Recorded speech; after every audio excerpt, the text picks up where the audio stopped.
Mungkin Anda ataupun saya juga termasuk orang yang seringkali mendengar sebuah nasihat, sebuah petuah agar baik dalam bertutur, baik dalam berucap, dan juga baik dalam berkata-kata. Kepada siapa? Umumnya kepada orang yang usianya jauh lebih tua, kepada guru yang memiliki keilmuan, dan juga kepada orang-orang yang kita hormati. Atau bahkan kalau dalam konteks pekerjaan, berkata-katalah yang baik kepada customer ataupun kepada klien kita, kemudian kepada atasan, bahkan kepada orang atau pimpinan nomor satu di mana kita berada. Ya, dan nggak kalah penting, tentunya juga kepada orang tua kita sendiri. Ya. Nah, pertanyaannya adalah, sudahkah kita juga melakukan yang namanya berkata-kata, berucap, dan juga bertutur dengan baik kepada diri kita sendiri? Loh, seperti apa maksudnya?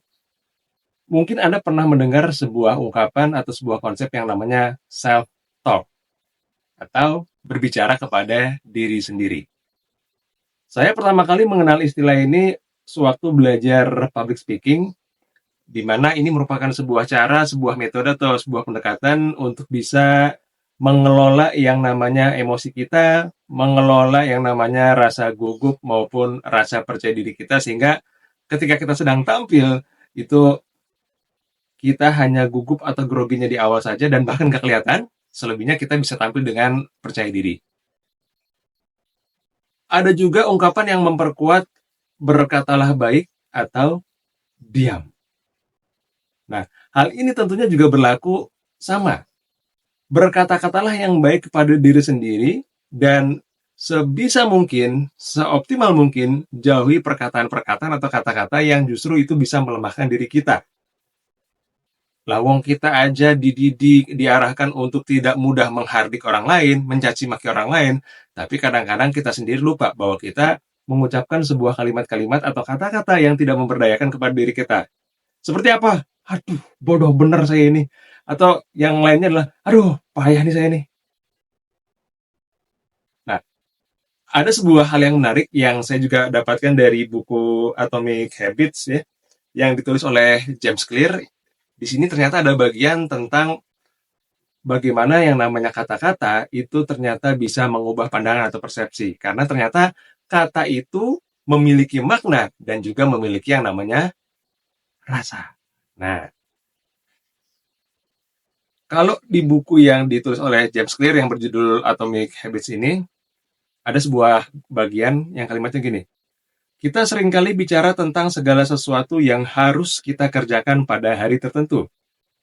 Anda harus bangun pagi untuk bekerja, Anda harus berhasil memastikan suatu penjualan. Maksudnya di sini, Anda harus berhasil memastikan satu penjualan lagi demi kelangsungan bisnis, dan Anda harus memasak makanan malam untuk keluarga. Ingat, kata yang digarisbawahi adalah menggunakan bahwa Anda harus. Nah, di sini dilanjutkan lagi. Sekarang, bayangkan Anda hanya mengubah satu kata. Anda bukannya Anda harus, tapi diubah menjadi Anda berkesempatan. Sehingga kalimatnya menjadi Anda berkesempatan bangun pagi untuk bekerja, Anda berkesempatan memastikan satu penjualan lagi, Anda berkesempatan memasak untuk keluarga. Cukup dengan mengubah satu kata, Anda mengubah cara Anda memandang peristiwa-peristiwa yang sama. Anda berubah dari memandang perilaku-perilaku ini yang tadinya beban menjadi sebuah kesempatan. Jadi, dengan hanya mengubah kata, itu ternyata bisa mengubah persepsi. Jangankan mengubah persepsi orang lain, karena ini dalam konteks kita berbicara kepada diri sendiri, itu pun bisa mengubah persepsi diri kita, dan akhirnya itu akan bisa mengubah yang namanya perilaku-perilaku kita. Kalau dari contoh yang ada di buku ini apa? Karena tadi sudah berhasil mengganti kata Anda harus, di mana harus itu identik dengan yang namanya kewajiban. Dan apabila kewajiban tidak dijalankan, itu akan ada sanksi. Dan kewajiban itu bisa erat kaitannya dengan yang namanya beban. Begitu kita ubah dengan yang namanya kata Anda berkesempatan, itu menurut buku ini ternyata bisa mengubah rasa yang berbeda bagi mereka yang berbicara kepada diri sendiri. Artinya apa? Anda sekarang punya peluang loh, Anda sekarang punya kesempatan loh, Anda sekarang punya momentum loh. Nah, justru ini akan menjadi trigger atau pemicu yang berbeda untuk melakukan sebuah hal atau sesuatu.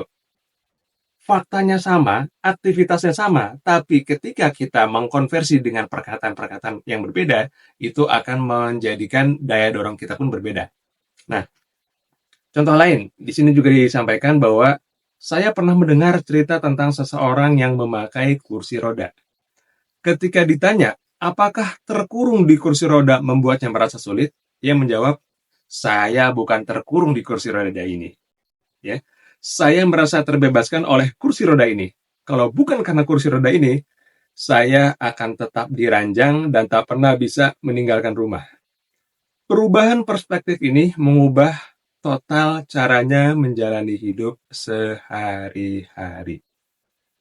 Faktanya, orang yang ada di dalam cerita ini adalah, kalau satu kata yang mewakili, orang yang disabilitas, tidak bisa mengoptimalkan atau menggunakan fungsi kakinya. Sehingga untuk berjalan, untuk bergerak, membutuhkan yang namanya kursi roda. Tapi ketika ada sebuah pertanyaan, kamu apakah merasa tidak nyaman atau merasa sempit ruang geraknya dengan adanya kursi roda itu? Tapi dia sendiri malah menyatakan tidak. Justru kursi roda ini membantu saya untuk melakukan pergerakan. Kalau nggak ada kursi roda ini, maka ya udah, saya akan berbaring, saya akan duduk di tempat tidur saya.